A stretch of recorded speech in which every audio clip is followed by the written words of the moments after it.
when the kafir, the disbeliever, sees the mercy of Allah on Judgment Day, he would think that he's going to make it to paradise. Allah is so Rahim. Allah is so, His rahmah is so vast. But just come to Allah with a clean heart. Qalbun salim. With a sound heart. Come to Allah trying. Some people, you have to advise them. Ya akhi, change this, change that. Ya akhi, stop there. Stop, haram. Please don't do that. You know yourself better. When you have that inclination to change and you work on yourself to change, that's a good thing for you. You have inshallah, you're going to make it. May Allah help you to make it.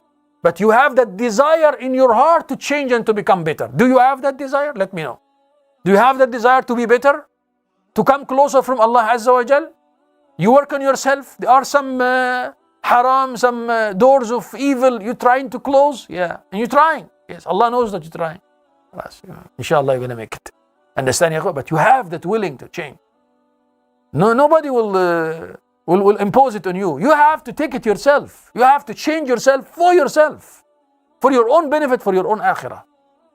So you got to know what are my weaknesses, and I need to change these weaknesses to get the rahmah of Allah subhanahu wa ta'ala. The rahmah of Allah is vast.